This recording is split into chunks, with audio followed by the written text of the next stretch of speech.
이 영상 끄기 전에 숫자 하나만 보고 가세요. 2015년 서울 아파트 평균 매매가 5억 원이었습니다. 지금은요 12억 원이 넘습니다. 10년 만에 무려 240% 올랐습니다. 쉰넷 김 부장은 이 통계를 볼 때마다 마음 한구석이 씁쓸해집니다. 왜냐하면 그는 30살이었던 2002년 딱 이 정도 돈이면 살 수 있었던 서울의 한 아파트 앞을 몇 번이나 서성이다가 그냥 돌아섰던 기억이 있기 때문입니다. 조금 더 모으고 그 조금이 20년이 될 줄은 몰랐습니다. 여러분의 월급은 지난 10년간 얼마나 올랐나요? 30%, 40% 아니면 정말 운이 좋아서 50%? 이 차이 느껴지세요? 김 부장이 딱 여러분 나이였을 때 그도 월급 들어오는 대로 통장에 모으고만 있었습니다. 그리고 정확히 더 뒤처졌습니다. 오늘 저는 이거 하나만 말씀드릴게요. 만약 지금 54세 제가 30살의 저로 다시 돌아간다면 정확히 어떤 순서로 어떤 방식으로 돈을 굴릴지 그 청사진을 처음부터 끝까지 낱낱이 보여드리겠습니다. 이 영상 딱 하나만 제대로 이해하고 실천하시면요. 여러분은 앞으로 10년 안에 28배 김 부장보다 훨씬 유리한 자리에 서 있게 될 겁니다. 그리고 마지막에 30살의 김 부장이 저질렀던 가장 결정적인 실수 하나를 말씀드릴 텐데요. 이거 하나만 피해도 여러분의 노후 자산이 억 단위로 달라집니다. 시작하겠습니다. 먼저 이 얘기부터 짚고 가야 할 것 같습니다. 나는 돈이 없어 투자를 못한다. 이렇게 생각하시는 분들 정말 많습니다. 28배 김 부장도 똑같이 생각했습니다. 근데 사실은 정반대입니다. 여러분이 지금 가진 게 딱 하나 있는데 그게 이 세상에서 가장 강력한 투자 무기입니다. 바로 시간입니다. 워런 버핏 다들 아시죠? 재미있는 사실은요. 버핏 재산의 90% 이상이 그가 65세 이후에 만들어졌습니다. 버핏이 천재적으로 종목을 잘 골라서 그런 게 아니에요. 어렸을 때부터 시작해서 복리가 시간이 지날수록 기하급수적으로 불어나는 그 힘을 남들보다 훨씬 오래 받은 겁니다. 예를 들어 드릴게요. A라는 사람은 25살부터 35살까지 딱 10년 동안만 매달 30만 원씩 투자합니다. 연평균 수익률 7%, 35살 이후로는 한 푼도 더 넣지 않고 60살까지 묵혀만 둡니다. B라는 사람은 35살부터 60살까지 25년 동안 매달 30만 원씩 꾸준히 투자합니다. 수익률은 똑같이 연 7%입니다. 60살에 누가 더 부자일까요? 정답은 A입니다. A는 딱 3,600만 원을 넣었는데 60살에 약 3억 5천만 원이 됩니다. B는 무려 9천만 원을 넣었는데 60살에 약 2억 4천만 원 정도입니다. 같은 돈을 넣은 게 아니라 A가 훨씬 적게 넣었는데도 10년 먼저 시작했다는 이유 하나로 훨씬 더 많이 법니다. 김 부장은 이 계산식을 처음 봤을 때 자기가 딱 볐다는 걸 깨달았습니다. 아니 사실 B보다도 늦게 시작했습니다. 39에 처음 투자 계좌를 열었으니까요. 15년 동안 김 부장은 뭘 하고 있었을까요? 여러분이 지금 20대, 30대라는 건요, 이 세상 그 누구도 돈으로 살 수 없는 최고의 자산을 이미 가지고 있다는 뜻입니다. 문제는요, 이 시간을 그냥 흘려보내는 사람이 너무 많다는 겁니다. 돈 좀 모이면 그때 투자 시작해야지. 이렇게 생각하는 그 순간 이미 가장 값진 자산을 낭비하고 있는 겁니다. 김 부장이 정확히 그랬습니다. 그러니까 오늘부터 지금 이 순간부터 금액이 작더라도 반드시 시작하셔야 합니다. 자, 그런데 여기서 정말 많은 분들이 착각하시는 게 있습니다. 얼른 주식 계좌 만들어서 돈 넣어야지. 이렇게 성급하게 뛰어드시는 거예요. 우선 투자를 시작하기 전에 반드시 먼저 해야 할 일이 있습니다. 이거 건너뛰면 나중에 반드시 무너집니다. 사실 이건 김 부장이 39에 처음 투자를 시작했을 때 건너뛰었던 부분이기도 합니다. 첫 번째, 비상금부터 만드셔야 합니다. 생활비 3개월에서 6개월치를 언제든 바로 꺼내 쓸 수 있는 형태로 따로 빼놓으셔야 합니다. CMA 통장이나 파킹 통장처럼 이자도 조금 붙으면서 바로 인출 가능한 곳에 두세요. 왜 이게 먼저냐면 여러분이 가진 돈을 전부 주식에 넣어놨는데 갑자기 목돈 나갈 일이 생겼어요. 하필 그때 주식시장이 폭락했습니다. 어떻게 될까요? 손해지만 어쩔 수 없이 팔아야 합니다. 최악의 타이밍이에요. 김 부장의 아버지가 편찮으셨던 그 해 42의 김 부장은 비상금이 없어서 막 오르기 시작한 종목을 눈물을 머금고 팔아야 했습니다. 그때 비상금만 따로 있었어도 라는 말을 그는 지금도 가끔 합니다. 두 번째, 고금리 부채부터 정리하셔야 합니다.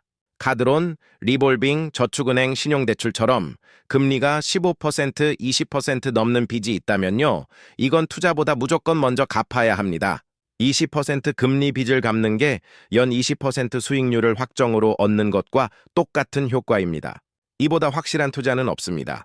세 번째, 소비 구조를 점검하셔야 합니다. 투자할 돈 자체가 없다고 하시는 분들, 한 달 소비 내역을 한번 정직하게 뜯어보세요. 무조건 아끼고 극단적으로 절약하라는 얘기가 아닙니다. 다만 투자는 여윳돈으로 하는 게 원칙이고요. 그 여윳돈은 소비 습관을 조금만 손봐도 충분히 만들 수 있다는 얘기입니다. 이 세 가지, 비상금, 고금리 부채 정리, 소비 점검, 이게 준비되면 이제 진짜 투자 얘기로 넘어가겠습니다. 지금부터가 정말 중요한 부분입니다. 많은 분들이 투자라고 하면 무조건 어떤 종목을 살까부터 고민하시는데요. 사실 그 전에 훨씬 더 중요한 게 있습니다. 바로 세제 혜택 계좌를 최대한 활용하는 겁니다. 먼저 ISA 계좌입니다. 개인 종합자산 관리 계좌라고 하는데요. 주식, 펀드, ETF, 예금까지 다양하게 투자할 수 있고요. 발생한 수익에 대해 일정 한도까지 비과세, 그 이상은 저율 분리과세 혜택을 줍니다.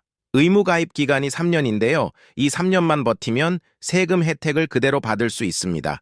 20대, 30대라면 무조건 하나쯤은 만들어 두시는 게 좋습니다. 김 부장이 30살에 이 계좌를 알았더라면 지금 이야기가 조금은 달랐을 겁니다. 다음은 연금저축펀드입니다. 이건 노후 자금을 위한 계좌인데요. 매년 납입한 금액에 대해 세액공제를 받을 수 있습니다. 연 600만 원까지 납입하면 소득 수준에 따라 다르지만 대략 16.5%, 많게는 이보다 더 큰 비율로 세액공제를 받습니다. 세금 혜택으로만 얻는 돈이에요. 물론 55세 지나면 연금 형태로 받아야 하는 조건이 있어서 유동성은 떨어집니다. 하지만 어차피 노후 자금이라고 생각하고 장기로 묻어둘 돈이라면 이만큼 효율적인 수단이 없습니다. 그리고 IRP 개인형 퇴직연금입니다.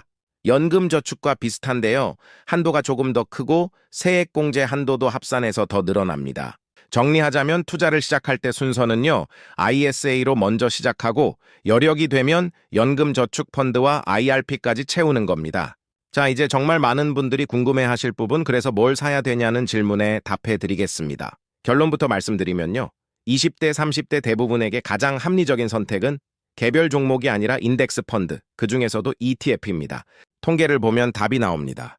액티브 펀드 전문 펀드 매니저가 직접 종목을 골라서 운용하는 펀드조차도요, 장기적으로 시장 평균 지수를 이기는 비율이 굉장히 낮습니다. 전문가들도 이런데요. 하물며 개인 투자자가 유튜브나 커뮤니티 정보만 보고 매매해서 시장을 이긴다는 건 사실상 복권에 가깝습니다. 김 부장도 39에 처음 계좌를 열었을 때 회사 후배가 알려준 급등주부터 샀습니다. 결과는 짐작하시는 그대로였습니다. 먼저 미국 S&P 500 지수를 추종하는 ETF입니다. 미국 상위 500개 기업에 분산 투자하는 효과를 가진 상품입니다. 미국 시장은 지난 100년 동안요. 크고 작은 위기들, 대공황, 오일 쇼크, 금융위기, 팬데믹까지 다 겪으면서도 결국 우상향해 왔습니다. 물론 과거 성과가 미래를 보장하지는 않습니다. 하지만 세계에서 가장 혁신적인 기업들이 모여있는 시장이라는 점은 변하지 않습니다. 다음은 나스닥 100 지수 ETF입니다. 기술주 비중이 더 높은 지수예요. S&P 500보다 변동성은 크지만 장기적으로는 기술 혁신의 수혜를 더 크게 받을 수 있는 상품입니다.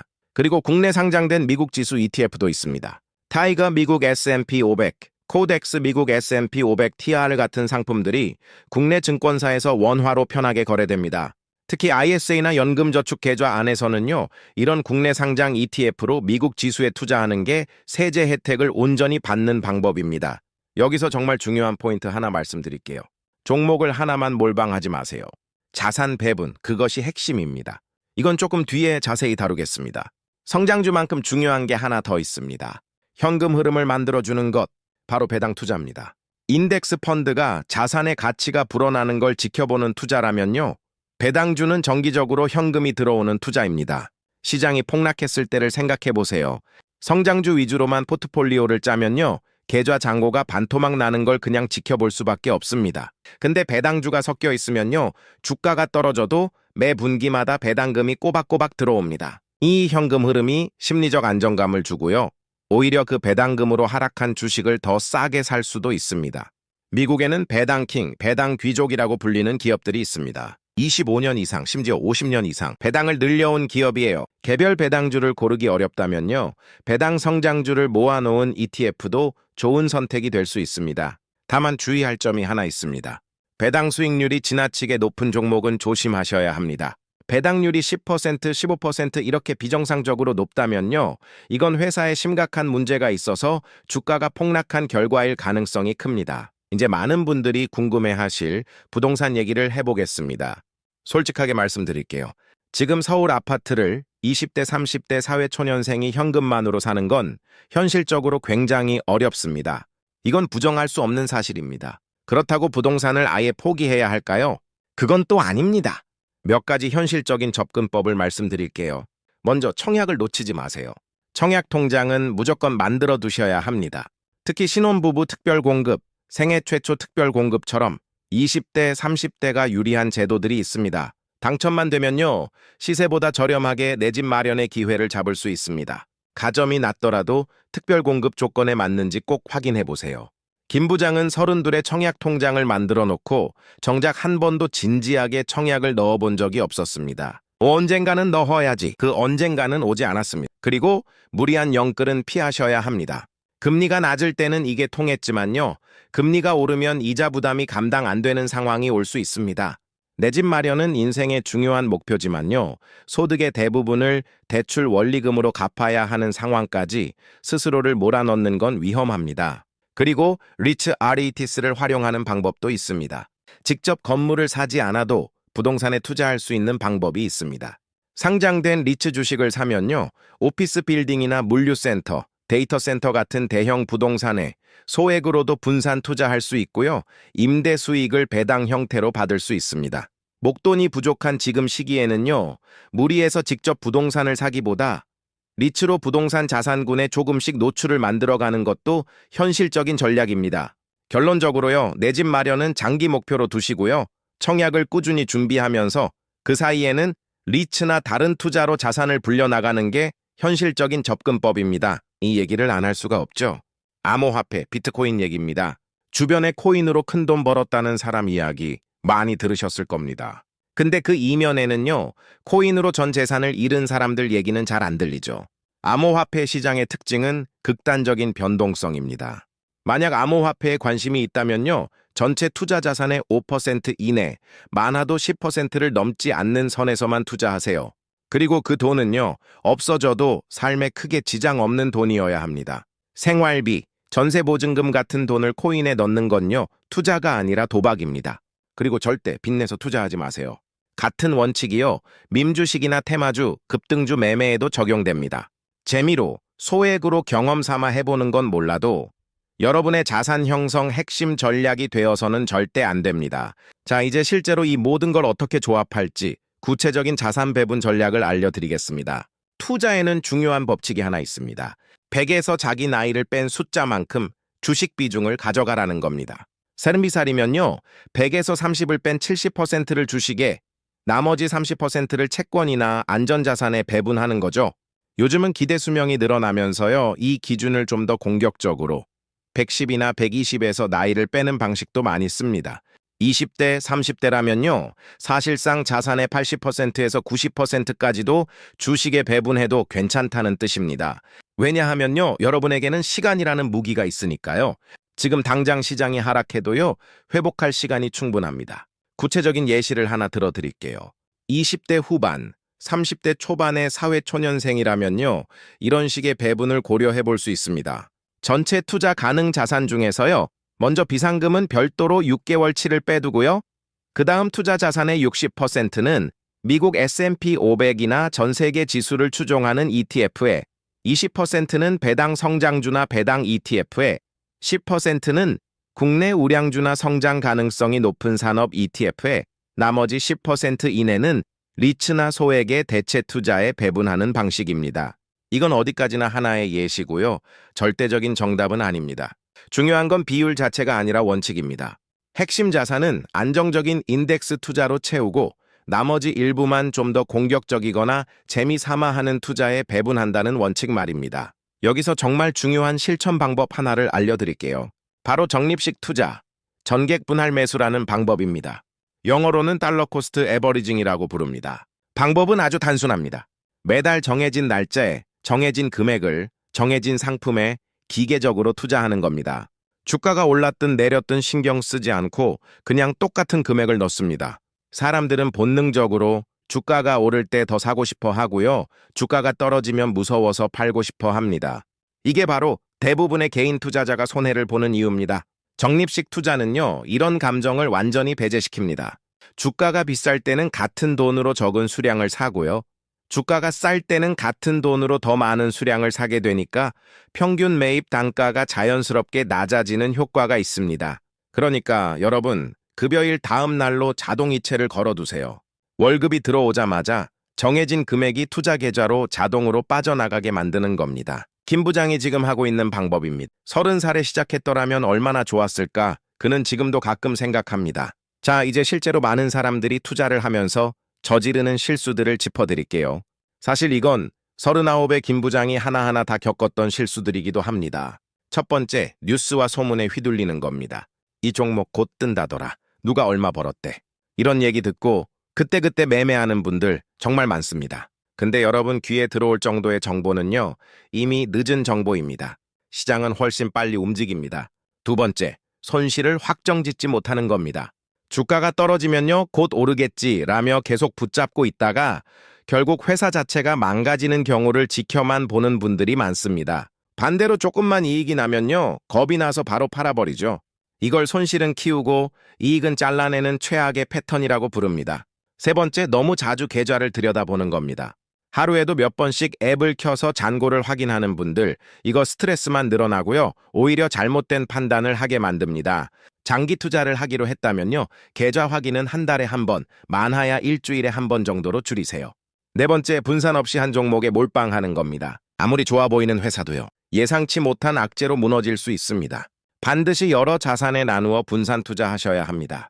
그리고 다섯 번째, 가장 결정적인 실수, 바로 시작을 미루는 겁니다. 지금은 돈이 없어서 공부 좀 더 하고 시장이 좀 안정되면, 이런 이유로 계속 시작을 미루는 분들이 정말 많습니다. 30의 김 부장이 정확히 이 다섯 번째 실수를 저질렀습니다. 앞서 말씀드렸던 복리 효과 기억나시죠? 1년, 2년 늦게 시작하는 게 별것 아닌 것 같아도요, 그 시간이 미래에 얼마나 큰 차이를 만드는지 앞에서 숫자로 보여드렸잖아요. 완벽한 타이밍은 존재하지 않습니다. 완벽하게 준비된 상태도 존재하지 않습니다. 소액이라도 지금 당장 시작하는 것, 이게 그 어떤 종목 선택보다 중요합니다. 자, 이제 이 모든 내용을 정리해서 이번 주 안에요, 통장 정리부터 하세요. 월급 통장, 비상금 통장, 투자 통장을 분리하세요. 그리고 최근 3개월 소비 내역을 확인해서 불필요한 지출을 점검하세요. 이번 달 안에는요, CMA나 파킹 통장에 비상금을 모으기 시작하세요. 목표는 생활비 3개월에서 6개월 치입니다. 그리고 만약 고금리 대출이 있다면 상환 계획을 세우세요. 비상금이 채워지면요, 증권사 계좌를 개설하세요. ISA 계좌부터 만드는 걸 추천합니다. 그리고 급여일 다음 날로 자동이체를 설정해서 정해진 금액이 투자 계좌로 매달 빠져나가게 만드세요. 투자를 시작하면요, S&P 500이나 전 세계 지수를 추종하는 ETF를 핵심 자산으로 매달 꾸준히 매수하세요. 여력이 되면 배당 성장주나 배당 ETF도 함께 섞어보세요. 여유가 더 생기면요, 연금저축펀드와 IRP 계좌를 개설해서 세액공제 한도까지 채워보세요. 이건 노후 자금이자 동시에 매년 확실한 세금 환급이라는 보너스를 줍니다. 그리고 1년에 한 번은요, 자산 배분 비율을 점검하세요. 목표했던 비율에서 크게 벗어났다면 리밸런싱을 해주고요, 소득이 늘었다면 투자 금액도 함께 늘려가세요. 이 6단계, 사실 특별할 게 하나도 없습니다. 화려하지도 않고 자극적이지도 않습니다. 근데 바로 이게 핵심입니다. 투자에서 성공하는 방법은요, 화려한 비법이 아니라 지루할 정도로 단순한 원칙을 오랜 시간 꾸준히 지키는 겁니다. 여러분, 오늘 많은 내용을 얘기했습니다. 세제 혜택 계좌부터 인덱스 투자, 배당주, 부동산, 자산 배분까지 전부요. 근데 이 모든 내용 중에서요, 54세 제가 투자는 한 번의 대박으로 완성되는 게 아니라 오랜 시간에 걸친 습관으로 완성됩니다. 주변에서 누가 코인으로, 테마주로 몇 배를 벌었다는 얘기를 들으면요, 조급해지실 겁니다. 김 부장도 39에 딱 그 조급함 때문에 첫 계좌를 잘못 채웠습니다. 근데 그런 이야기들 대부분은요, 운이 좋았던 소수의 사례이고요, 그 뒤에는 여러분 눈에 보이지 않는 훨씬 많은 실패 사례들이 숨어 있다는 걸 꼭 기억하셔야 합니다. 진짜 부는요, 화려한 한 방이 아니라 지루하고 반복적인 습관에서 만들어집니다. 매달 자동이체로 빠져나가는 그 조용한 돈이요, 10년 뒤, 20년 뒤에 여러분을 완전히 다른 사람으로 만들어줄 겁니다. 오늘 이 영상을 보신 여러분, 오늘 당장 화려한 종목을 찾아 나서지 마세요. 대신 통장부터 정리하고 비상금부터 만드세요. 그리고 이번 달 안에 계좌 하나 딱 하나만 만들어 보세요. 그 작은 행동 하나가요, 여러분의 미래를 바꾸는 시작점이 될 겁니다. 30살의 김 부장은 그 작은 행동을 9년 늦게 시작했습니다. 여러분은 오늘 시작하시길 바랍니다. 투자에 대한 최종 판단과 책임은 본인에게 있으며 모든 투자는 원금 손실의 위험이 있다는 점을 꼭 기억해 주세요. 영상이 도움이 되셨다면 구독과 좋아요, 알림 설정으로 함께 해주세요. 오늘도 끝까지 시청해 주셔서 진심으로 감사합니다. 다음 영상에서 다시 찾아뵙겠습니다.